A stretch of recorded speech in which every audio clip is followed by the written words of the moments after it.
husband. And now I'm about to push another one away. Y'all already know what time it is. I got the black V-neck on.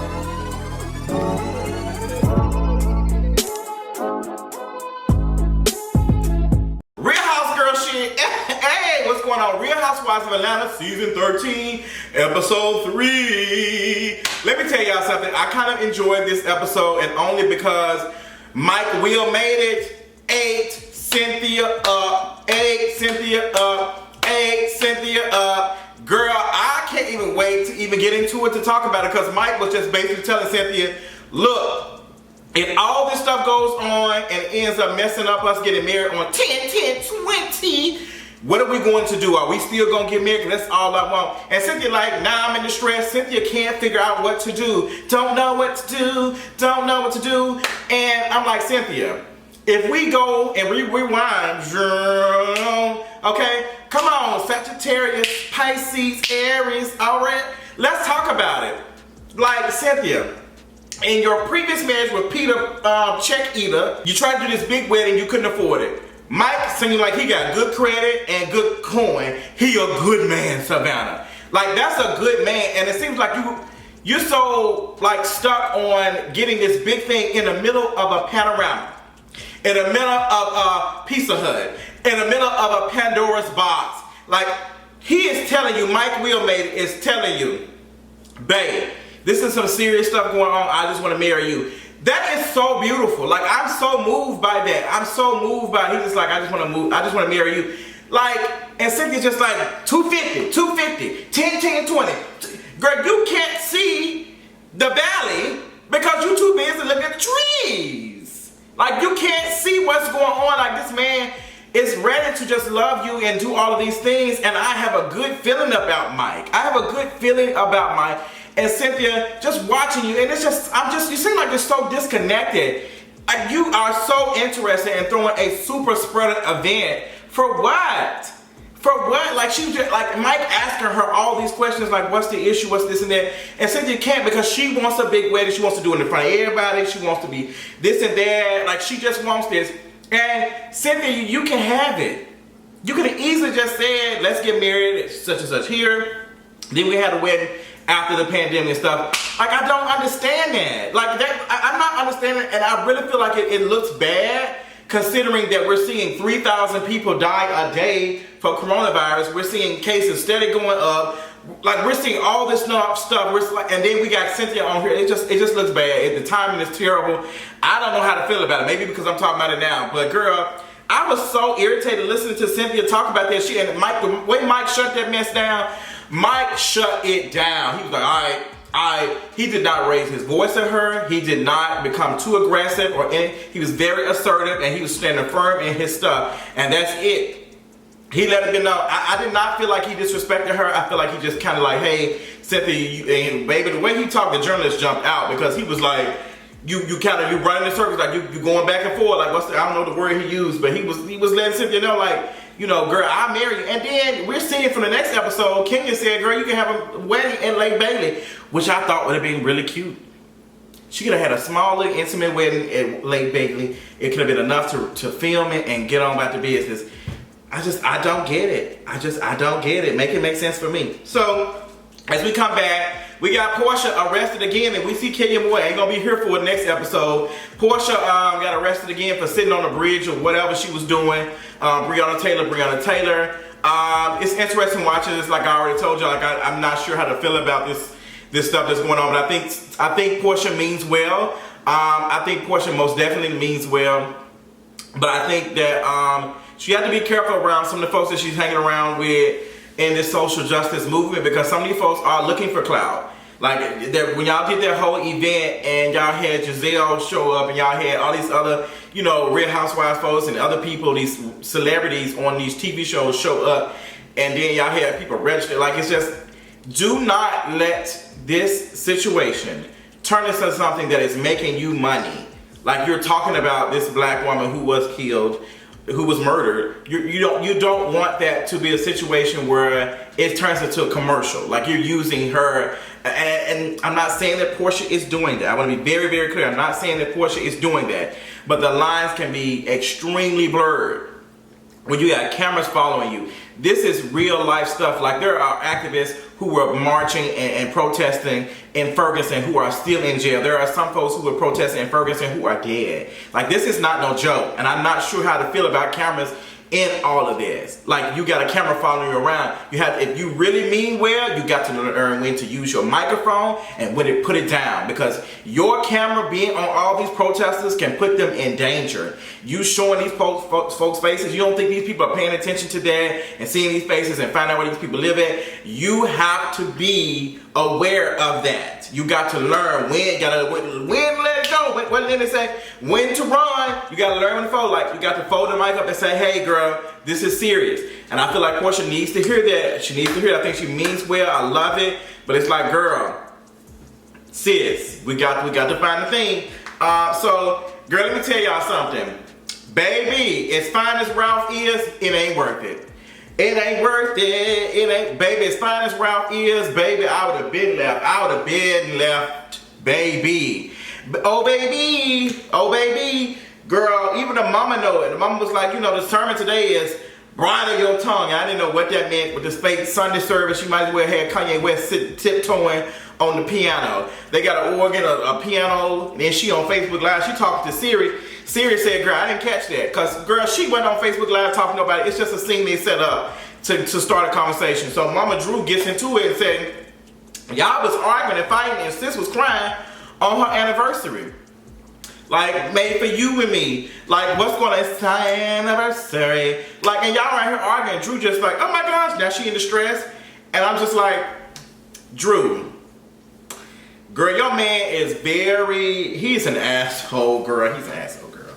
And I don't know, like, girl, I don't know. But, girl, they was making them dry pancakes. The kids, I ain't gonna drag them too much because the kids was making them pancakes. But, baby, them pancakes were light-skinned, baby. And I do not like my pancakes like that. Them pancakes did not like that. They was cooked. I don't know what type of batter y'all was using or whatever. But, girl, put it away. I don't know, you was using kazook or whatever that pancake batter. But I need mine to be a little brown, girl. They need to be a little darker. They need to be a little darker. Get us some darker pancakes. So we get to Latoya Forever. And Kenya Moore is just so in love with Latoya Forever. I haven't watched Latoya Forever on YouTube. I don't really watch YouTube channels like that, but I will say that I like Latoya Forever on this show. She's a breath of fresh air, and I'm not really too mad at Kenya, like kicking it with her, because it's actually cute to watch. But I do think Kenya has a motive. I think that Kenya most definitely has a motive, and Kenya does not get close to people like that. She doesn't, and we have seen, when Kenya did get close to somebody, she ended up in the middle of divorcing them or separating them. So Latoya Forever, like, sis, I definitely think you should pay attention, because a lot of folks are saying it's only a matter of time before Kenya messes you over. So you need to be thinking about that. But I think Kenya is not pressed about Latoya. She sees Latoya as something that she can use to get her more story time and more story. Like I'm not gonna lie, it's giving me something. Like their interactions and talking, because Latoya is a breath of fresh air. She's just rowdy, she's just with it. But Bravo is not gonna give her no peace, because she doesn't fit the traditional housewife. She just doesn't. I mean, you know, she was talking about her little boo Adam a little bit, Ali, and he fine as hell, girl. But that every post he put on Instagram be an Instagram ad, like it'd be an ad for something. I'm like, God, you know, you know, look like this, you get all type of deals and stuff.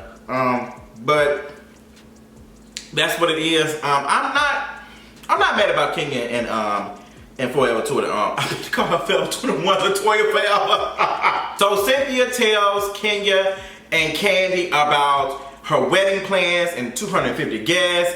And everybody look at her like, Kenya even look like 250, girl? Even Kenya like 250? What's all this going on? Candy just like, girl, you know I break the rules, girl. I have tigers and everything out there, and I have black folks out there making $2.50 an hour in the middle of a panorama doing this stuff. So Candy, she know, I'm glad Candy ain't playing nothing, because I've been had to Candy up, because she's been showing up in every event. Like she ain't got 5 kids at the house. But she's showing up to every damn event. Like, girl, you and Todd can sit down. I promise you ain't missing out on nothing. And that crush wig you had on looked terrible. Moving on. So Cynthia's telling them about it, and everybody's not in agreement in like the event. So it's like, what's going on? So we move over. It's Tanya time. Tanya. I love Tanya. Tanya, if you watching this, I love you, sis. Like, I love Tanya. When Tanya came on the screen, I said, yes, Tanya is just one of those friends. She just super turned. She just, It was just, she's so animated. And I just love it. I love it. It's funny that Tanya came from Nene. Now Tanya is cool with Porsha, but girl, we don't know if she's still cool with her after they was, what did Favor say? Girl, allegedly all that, and girl, but they apparently still cool or whatever. Girl, they pick up Tanya. They're heading over to one of Porsha's friends she met at the restaurant Simon's. Now, let me tell you something. Siva's, I think it was Siva's or whatever the name of the show, the hookah restaurant. I've been there a couple times. I done had a blast. Porsha, if you go, girl, invite me. Me and Trey want to go. We want to smoke some hookah. We want to do it. Invite us. But we won't be doing it until 2020. We'll probably do it in 2021 after the panorama is done doing what she's doing. But Simon, I've been to that restaurant probably like twice or 3 times. The food is good. Simon's is a nice, clean cut restaurant. And baby, when we pull up to the house, I smelled the credit. And I said, girl, this giving Big Daddy energy for me. Then we see Big Daddy Kane come out, dark-skinned, older man. And his wife looked like she about 23, and this man like he at least his 50s, close to 60. And he just giving Big Daddy pimp. I got a cigar, like it's giving credit, all of that. He was just giving me energy. He just gave me daddy energy and great. It was like prom or something. Like these little young girls, you know, playing the pool and he outside watching. I was like, he should have took his old ass in the house. Like I love, like he should have took. And it was like it was kind of creepy a little bit to me, see him sit and watching him. It was like, girl, just go in the house. Fred, go take your ass in the house. Fred, go in the house and let the girls talk. So they all talking, they all getting their life, and I can't think of her name. I'm gonna call her Gobonza Beans. Cause baby, she was shaking them. Stronger and Bata. Come on, Imani Vanzel. Sis was giving us energy. Body banging. Tanya body banging. She was giving us cheeks. Body yada yada yada. I can't do the dance because I run out of breath. But everybody was giving me body. Lauren was giving me body. Porsha was giving me booty. I think the conversation came about her and Dennis. You know, they was in the car before they got there. They were just talking about, you know, relationships and stuff and how it is being in living with your boo doing COVID. It's like the first couple of weeks was cool. Then it's just like, oh my God, girl, what's going on? It's too much. Doom. It's too much. And they put up the little article of Dennis and Porsha not being together no more because she unfollowed him. I'm glad that we ain't talking about Dennis too much, just a little bit, because I'm just like, girl, I ain't interested in it. But, so yeah, they partying and they talking, and Miss G says, girl, I heard you got detained. I was like, detained? What did she talk about? She was arrested. And she said, you know, what was going on, she, you know, about the whole Kentucky thing. She said she was arrested. She said she was a little scared this time. They wanted to prove a point, because she was the last one to leave this time. So, come on for Porsha King. So, Ralph and Drew get to talking, and they moving, and apparently they about to buy another house, but it does not feel like that Drew is a part of the house buying process, because she just signed a piece of paper, that's it, and she ain't been involved in everything else. And Ralph was just like, I got this, and she's just like, no, I want to be a part of it. I don't want to be kept. I want to be a part of the process and all that. He's like, I got it, and I'm just like, girl, what's going on? We watched a clip of him for the future episode, and in this clip, he was like, I don't like being emasculated. Like, I knew it. He gave me that, like, he is insecure about his manhood, about his masculinity. He just feels very insecure. That's why he wants to be the one that's in control of the house, because he's an insecure man. Drew, I'm telling you now, girl, it's not looking good, girl. It ain't looking good, girl. It ain't looking, as fine as that man is, he got two, it don't matter. Like, girl, he working on our nerves at this point. Like, sis, like, both our credit is on the line with this house situation. Like, what are you talking about? Just you would be in charge of moving. No, we need to be in charge of both things. Especially if she's saying, hey, I want to do this. Like, how you cut her out of something that got both of y'all name on it? It's confusing me. Ain't this the same who left for 3 or 4 days in Tampa didn't tell you, oh baby, it's time to cut his, girl, snip, okay? Girl, that's not making sense to me. So Cynthia and Mike Will made it, get to the governor's mansion, whatever thing that is, and we see what happened. I already talked about it. It just really turned me off. I ain't gonna lie, I was just like, Cynthia sounds ignorant. She just, and I like Cynthia, but Cynthia sounded extremely ignorant for her coming up with excuses of why she wants, you know, this wedding to happen. She said it wasn't about the date, but then she's been talking about 10, 10, 20 for the longest. Like, sis, literally, I think her earrings literally said 10, 10, 20. You've been talking about 10, 10, 20 for the longest, like, Cynthia. Like, and I'm thinking about all the hell you went through with your last wedding with Peter and y'all barely being able to pay for anything, to the point that you broke down in tears when folks asked you about your honeymoon because you knew you couldn't afford it. So it's just like, Cynthia, you have a man who can afford it, seems to have good credit, ain't trying to ruin your credit, and I tell you about it. And he's just like, I just want to marry you. And Cynthia's just like, well, the big wedding, all this is just... I can see if it was not a panorama.